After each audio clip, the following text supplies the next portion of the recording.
New York میں Islamophobia کی کوئی گنجائش نہیں، زہران ممدانی کا میئر کا الیکشن جیتنے کے بعد پہلا خطاب۔ نیو یارک کے پہلے مسلم میئر زہران ممدانی نے جیت کے بعد پہلے خطاب میں کہا کہ آج کے الیکشن نے ثابت کر دیا کہ امید اب بھی زندہ ہے۔ آج خوف کی شکست اور امید کی جیت ہوئی۔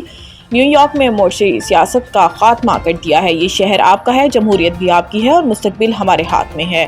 زہران ممدانی نے نیو یارک کی عوام کا شکریہ ادا کرتے ہوئے کہا کہ نیو یارک کی عوام نے تبدیلی کو ووٹ دیا ہے۔ Taxi drivers, nursing, working class کا شکریہ، یہ شہر آپ کا ہے، جمہوریت بھی آپ کی ہے۔ ہم لیڈرشپ کے نئے دور میں داخل ہو گئے ہیں۔ 1000 سے زائد رضاکاروں کی مہم میں حصہ لینے پر شکر گزار ہوا۔ یہ سب آپ لوگوں کی وجہ سے ممکن ہوا۔ نو منتخب mayor New York City Zohran Mamdani کا کہنا تھا کہ مجھے اپنا آپ ثابت کرنے کا موقع دینے کے لیے شکریہ۔ ہم آپ کے لیے لڑیں گے کیونکہ ہم آپ میں سے ہیں۔ سیکیورٹی اور انصاف سب کو فراہم کیا جائے گا۔ آپ سب کی جدوجہد ہماری جدوجہد ہے۔ امریکی صدر کو مخاطب کرتے ہوئے زہران ممدانی کا کہنا تھا کہ ڈونلڈ ٹرمپ مجھے پتا ہے، آپ دیکھ رہے ہیں۔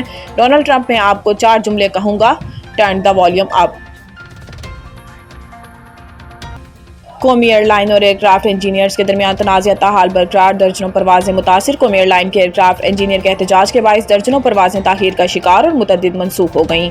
انجینئرز کا کہنا ہے کہ وہ طیاروں کی مکمل فٹنس کو یقینی بنانے کے لیے پروازوں کی کلیئرنس صرف اس صورت میں دیتے ہیں جب طیارہ مکمل طور پر محفوظ ہو۔ سیپ نے بتایا کہ پشاور ایئرپورٹ پر تعینات 6 ایئر کرافٹ انجینئرز کا کراچی تبادلہ کر دیا گیا ہے، تاہم وہ ڈیوٹی پر موجود ہیں اور فٹ طیاروں کو پرواز کے لیے کلیئرنس دے رہے ہیں۔ سیپ کا موقف ہے کہ وہ ایئر لائن انتظامیہ کے دباؤ میں آ کر طیاروں کی کلیئرنس نہیں دیں گے اور مسافروں کی حفاظت اور فلائٹ سیفٹی پر کسی قسم کا سمجھوتا نہیں کریں گے۔ ان کا مطالبہ ہے کہ گزشتہ 8 سال سے رکی ہوئی تنخواہوں میں اضافہ کیا جائے، طیاروں کے فاضل پرزاجات بر وقت فراہم کیے جائیں اور ایک بہتر کام کا ماحول فراہم کیا جائے۔ نجی کمپنی کے انجینئر نے اس دوران صرف 2 پروازوں کو کلیئرنس دی، جن میں پشاور سے جدہ اور اسلام آباد سے دمام کی پروازیں شامل تھیں۔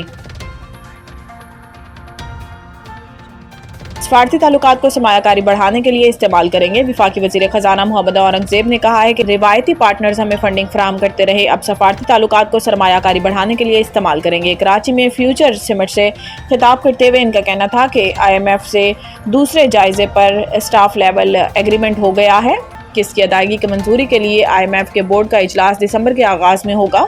ہماری سمت درست ہے، معیشت پر سرمایہ کاروں کا اعتماد بلند ہے۔ انہوں نے کہا کہ روایتی پارٹنرز ہمیں فنڈنگ فراہم کرتے رہے، اب سفارتی تعلقات کو سرمایہ کاری بڑھانے کے لیے استعمال کریں گے۔ سرمایہ کاری کی قیادت نجی شعبہ کرے گا۔ بلیو اکانومی میں بے پناہ پوٹینشل ہے، مصنوعی ذہانت پر مبنی نمو کو آگے بڑھانے کے لیے ضروری انفراسٹرکچر مہیا کریں گے۔ گوگل نے پاکستان میں دفتر قائم کرنے کا فیصلہ کیا ہے۔ گوگل پاکستان کو ایکسپورٹ ہب کے طور پر دیکھ رہا ہے۔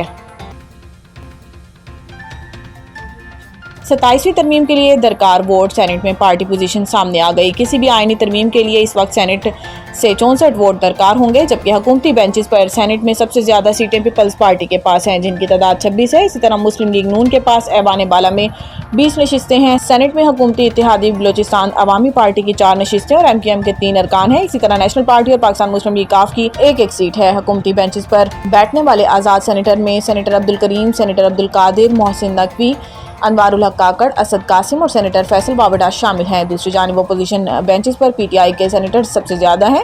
سینٹ میں PTI کی 14، ANP کی 3 نشستیں ہیں۔ ایک آزاد سینیٹر نسیمہ احسان بھی اپوزیشن بینچوں میں پر موجود ہیں، جبکہ PTI کے حمایت یافتہ 6 آزاد سینیٹرز بھی ایوان بالا میں موجود ہے۔ PTI کے ایک نو منتخب سینیٹر جلد حلف اٹھا لیں گے، تاہم PTI کے حمایت یافتہ ایک آزاد رکن مراد سعید نے ابھی حلف اٹھانا ہے۔ اپوزیشن بینچز پر جمعیت علماء اسلام پاکستان کے 7 سینیٹرز ہیں۔ اسی طرح اپوزیشن بینچز پر مجلس وحدت المسلمین کا 1 اور سنی اتحاد کونسل کا 1 رکن موجود ہے۔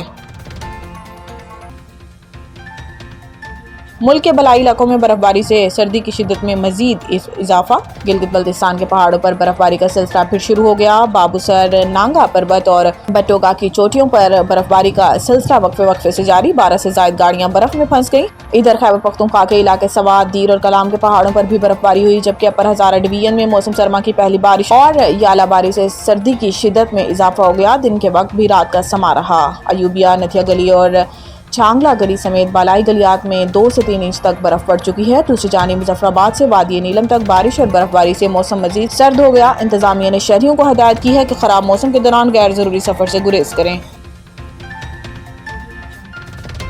آپ سے میٹنگ کے بعد بات ہوگی۔ سی ای او پی ایس ایل کا ملتان سلطانز کو جواب۔ میٹنگ میں ٹیم آفیشلز ویڈیو کال پر موجود رہے۔ میڈیا اور سوشل میڈیا میں چند و تیز بیانات کی وجہ سے شہرت حاصل کرنے والے ملتان سلطانز کے مالک علی ترین حیران کن طور پر شریک نہ ہوئے، البتہ ان کے نمائندے موجود تھے۔ ایک موقع پر ملتان سلطانز کے نمائندے نے کہا کہ پی سی بی بار بار اہل فرنچائز کا کہہ رہا ہے، اس کا مطلب کیا ہے؟ کیا ہم اہل ٹیموں میں شامل ہیں؟ لیگ کے سی ای او سلمان نصیر نے جواب دیا کہ اس میٹنگ کے بعد آپ سے الگ بات کروں گا۔ واضح رہے کہ ایونٹ کے اپریل مئی میں انعقاد کا پہلے ہی فیصلہ ہو گیا تھا۔ اب بورڈ نے فارمیٹ کے حوالے سے بعض تجاویز شیئر کی جن کا مزید جائزہ لیا جائے گا۔